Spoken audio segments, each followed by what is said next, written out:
Dancing like Jake Gyllenhaal to that music leading into this. Terrific. Well, okay, we're firing up the AM grill with BBQ Naz this morning. He's outside, short straw, that's how it works. He's got some helpful tips to make your lamb chops sizzle this weekend. Hey, Naz, how are you this morning, my friend? I got the long straw. There you go. Got the short straw. Hey, listen, so you're going to do two things here. One Yes. is grilled glazed lamb chops. The other one is a rack of lamb. Let's start with the glazed lamb chops. And I don't know, I mean, does it come to mind right away to do lamb on the barbecue? Lamb is one of the most flavorful meats. I love lamb, and doing it on the grill actually enhances the flavors. The drippings will cause this beautiful barbecue smoke that infuses the lamb. Once you've tasted it on the grill, you'll have it no other way. So the main very thing here, of simple course, to do. is the marinade, right? Yes. All right. So the marinade for the glaze, and I've got the glaze here that I've reduced in a minute. I'll show you why. But you use some soya, some balsamic, a little bit of jalapenos. We chop that up. Cider vinegar, soya, balsamic, and cilantro, some lime juice, honey, and a little bit of salt. And I'll mix that all up and put it on the lamb overnight. I put it in a resealable bag and leave it overnight. Then when we're grilling it, I have the grill at a medium temperature, and you're gonna get about, you know, a nice medium rare. I like it medium rare. You take the marinade that you put the lamb in, and you put it on your side burner, and you let it reduce. It gets down to this consistency just like this. And you're gonna put that, when you put the lamb on to cook, you're just gonna keep basting it just like this. And it gives this wonderful, wonderful finish. Nice crust on the outside.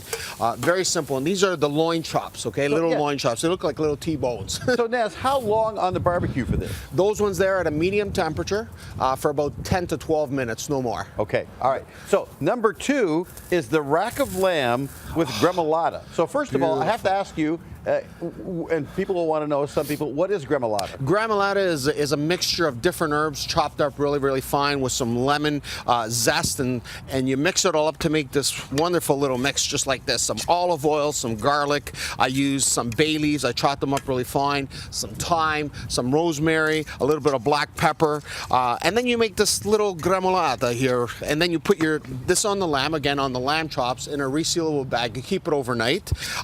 You take it out, and I mean, you could serve this on, you can actually serve it right on top of it as well. You shouldn't mix it, the raw juices with the cooked juices, but I have this. You can put it right on top of the lamb when it's done. This again is on a medium temperature for about 20 minutes because it's a bigger chunk of meat. You do that for about 18 to 20 minutes, then you take it off, and you want to cover it. Before you put it on a plate to serve it, put it on a side plate, cover it up, tent it, so the steam continues to cook it thoroughly right through. The juices are in the middle. You want them to redistribute. That way when you cut into it, you get a perfect juicy cut every time. So Naz, what you're saying though is that when you take it off, does it still need a certain amount of time to so-called rest, or can you serve it right away without the kind of the covering and the resting? Say that again, I'm sorry. Oh, so when you take it off and you say you cover it Yes. with do you need to cover it if you're going to serve it right away, or does it need a certain amount of time No, to rest? you always want to leave something to rest after you take it off a hot grill or out of your oven, Jeff. You want it to redistribute, because right now, again, the juices are in the middle. If you went to cut it, the juices would just pour out where the coolest spot is. So by leaving it resting about 5 minutes, 5 to 8 minutes, it'll just redistribute the juices. That way when you cut it, it's perfect right through. All right, Naz, it looks spectacular. Listen, Tastes wish better. I could have been out there with you. Bring it in for me, will you? Thanks, bud. Appreciate it. All right, you'll find Naz's lamb recipes on our website, canadaam.ctvnews.ca.